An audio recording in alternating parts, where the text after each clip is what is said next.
Hey guys, welcome back. ఎక్కడి వరకు వచ్చాం? నేనే మర్చిపోయా, అంటే అంత గ్యాప్ వచ్చింది వీడియో ఎడిట్ చేయడానికి. సో బెంగళూరుకి వచ్చాం కదా, హోటల్లో దిగాక అక్కడ మంచి క్రిస్మస్ డెకరేషన్ చేస్తున్నారు. ఈ రూమ్స్ చూసారా? ఇది చూస్తుంటే నాకు ఖర్చు కాంచనా ఫీల్ వచ్చింది.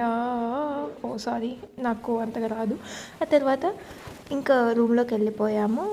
రూమ్ టూర్ చేద్దామని ఏదో ట్రై చేశా, కానీ నేను అంత పర్ఫెక్ట్ కాదు కదా. సో ఇంకా అలా రూమ్ని చూపిద్దామన్నట్లు ఇంకా స్టార్ట్ చేశాను. As usual water bottles, coffee చేసుకోవడానికి కప్స్ అండ్ 1 కెటిల్.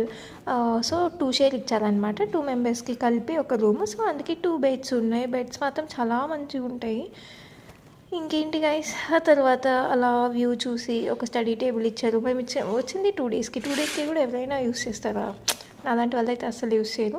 ఇంకా అలా వ్యూ చూసాము. అక్కడ మెట్రో కనిపిస్తూ ఉండింది, మెట్రో స్టేషన్. ఇంకా వెళ్తూ వస్తూ ఉన్నాయి. ఇంకా నైట్ డిన్నర్ అరేంజ్ చేశారు వాళ్ళు. ఓపెన్ డిన్నర్ పెట్టారు. అసలు ఎంత చలి పెడుతుందంటే బెంగళూరులో, తలుచుకుంటే ఇప్పటికీ నాకు షివరింగ్ వస్తుంది.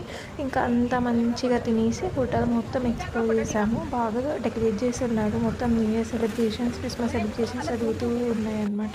చూసారా ఎంత మంచిగా ఉందో? స్విమ్మింగ్ పూల్ దగ్గర అలా కాసేపు కూర్చొని టైం స్పెండ్ చేసేసి తర్వాత మళ్ళీ రూమ్కి వచ్చేసి ఆ తర్వాత నెక్స్ట్ 2 డేస్ మంచిగా ఆఫీస్ వర్క్ కంప్లీట్ చేసుకొని మళ్ళీ రిటర్న్ టు హైదరాబాద్ స్టార్ట్ అయిపోయాం. సో నెక్స్ట్ మా రిటర్న్ జర్నీ పెడతాను. మీరు ఎవరన్నా చూసి బోర్ కొడుతుంటే దయచేసి స్కిప్ చేసేయండి. బాయ్.